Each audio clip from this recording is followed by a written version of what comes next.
kwamba una uzoefu, uwezo na uelewa mkubwa kuhusu misingi pamoja na mifumo ya uendeshaji wa kanisa hili. Hivyo waumini wa kanisa hili na wananchi kwa ujumla watanufaika sana na ubobezi wako.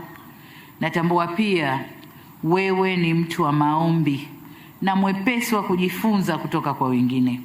Kwa hivyo, unapopokea majukumu haya, ningependa kukushirikisha maneno mazuri kutoka kwa Mithali 3:5 na 6 yasemayo: mtumaini Bwana kwa moyo wako wote, wala usitegemee akili zako mwenyewe.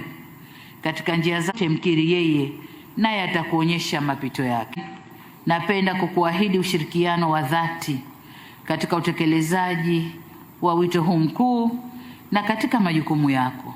Ndugu zangu wana KKKT, nitakuwa mchoyo wa fadhila nisipompongeza mtangulizi wa Baba Askofu Malasusa, naye ni Mhashamu Baba Askofu Dr. Fredrick Shaw, kaka yangu. Chini ya uongozi wake alifanya jitihada za kuendelea kuliimarisha kanisa, na leo hii anakukabidhi kanisa lililo imara zaidi na lenye mchango mkubwa kwa waumini na taifa kwa ujumla. Namshukuru sana Askofu Dr. Shaw kwa ushirikiano wake kwa serikali ninayoiongoza. Baba Askofu Malasusa, nimesikiliza hotuba yako kwa umakini. Imeelezea mambo mengi ya msingi na ya kiuongozi. Kwa ufupi, umezungumzia umoja, amani na mshikamano wa kitaifa, lakini pia umezungumzia uchaguzi wa serikali za mitaa. Sasa kuhusu amani, nami nakubaliana nawe kwa 100% kwamba tukiwa wamoja tutajenga taifa lenye umoja, mshikamano na lenye watu wanaoheshimiana na kuthaminiana. Kama ambavyo umoja ni muhimu kwa kanisa, vivyo hivyo umoja ni muhimu zaidi katika ujenzi wa taifa. Na maneno haya mmemsikia ameyasema vizuri sana Baba Askofu, Mhashamu Askofu kutoka India. Namshukuru sana, nami naungana naye. Sasa katika kuyatia nguvu maneno haya, katika uongozi huu tumekuja na falsafa ya R4, yaani kwa Kiswahili ni maridhiano, mageuzi, ustahimilivu na kujenga upya taifa letu, lakini kwa Kiingereza ndio zinasimama zile R4. Sasa nataka nizihusishe R4 na maneno yaliyosemwa kwenye kitabu cha Marko sura ya 3 mstari wa 25 yanayosema, nayo nyumba kama ikigawanyika dhidi yake yenyewe, nyumba hiyo haiwezi kusimama. Lakini huku kwa Waswahili tunasema nyumba isiyolongwa haimei. Yaani nyumba kama haizungumzwi, kuna tofauti hazizungumzwi, hiyo nyumba haiwezi kusimama. Lakini nyumba ikigawanyika, ndani ya wenye nyumba ikigawanyika, hiyo nyumba haiwezi kusimama. Sasa nchi yetu isende kuwa nyumba hiyo, na ndiyo maana tumekuja na falsafa hii ya R4 ambayo inatuasa kwa ili tuweze kupiga hatua kubwa za kimaendeleo, ni lazima tuendelee kuwa wamoja kwa kuhubiri na kuishi kwa umoja. Na haya yote hayaji ila kwa mazungumzo, nadhani amesema Baba Askofu Malasusa. Mhashamu Baba Askofu Malasusa, umezungumzia pia suala la uchaguzi wa serikali za mitaa.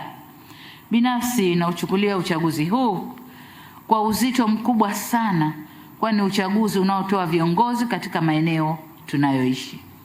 Nirejee wito wangu kwa wananchi kujitokeza kwa wingi kushiriki kwenye uchaguzi huo, na kwa vyama vya siasa viteue wagombea wazuri ili wananchi wawe na uwanja mpana wa kuchagua viongozi wanaowafaa. Hakika dhamira yetu ya kuimarisha demokrasia iko wazi, na hilo tunaendelea kulisimamia. Hata hivyo, kama wasemavyo wataalamu wa demokrasia, ujenzi wa demokrasia unahitaji zaidi wana demokrasia, pengine kuliko hata demokrasia yenyewe. Yaani kujenga demokrasia si tu kuwepo demokrasia, lakini unahitaji wana demokrasia wa kuijenga hiyo demokrasia yenyewe. Kwa bahati mbaya, sio kila aliye kwenye michakato ya kidemokrasia ni mwana demokrasia, wengine ni wana harakati. Na hapa ndipo tunapopata shida, kutofautisha wana demokrasia na wana harakati. Hata hivyo, tutaendelea kulinda na kudumisha misingi ya demokrasia hapa nchini kwetu na kuhakikisha kuwa tunaweka mazingira yanayowezesha demokrasia kushamiri zaidi, huku tukiendelea kulinda amani na umoja wa kitaifa. Ni kweli kwamba amani ni kichocheo kikubwa cha maendeleo na ustawi wetu. Serikali itaendelea kutunza amani ya nchi yetu ili wananchi waendelee na shughuli zao mbalimbali za ujenzi wa taifa, ikiwemo kutekeleza haki yao ya kuabudu. Utakumbuka mwezi Agosti mwaka jana kwenye maadhimisho ya miaka 60 ya kanisa hili, nilirudia mara 3 tena kwa msisitizo mkubwa kwamba hakuna mwenye misuli wala ubavu wa kuharibu amani na usalama uliojengeka kwa miaka mingi kwenye taifa hili. Serikali itasimamia kwa nguvu zote kuwepo kwa amani na usalama, tukitumia hekima na busara pia. Niwahakikishie Watanzania wote kwamba Tanzania ni salama, na serikali ni wajibu wetu kuendelea kudumisha amani na usalama huo. Ndugu zangu wana KKKT, niruhusuni sasa nizungumzie swala moja lenye umuhimu wa kupekee kwangu binafsi kama mwanajamii na kiongozi wa serikali. Swala linalohitaji ushirikiano mkubwa kati ya serikali na taasisi zote za dini nchini. Hili si jambo jingine bali ni umuhimu wa kudumisha taasisi ya familia nchini. Protection of the family unit. Ningependa kujielekeza katika masuala mahususi matatu. Kwanza, kuhusu changamoto katika kulinda familia; pili, madhara yake kwa ustawi wa jamii; na tatu na mwisho ni kuhusu nafasi za taasisi za dini katika kulinda familia.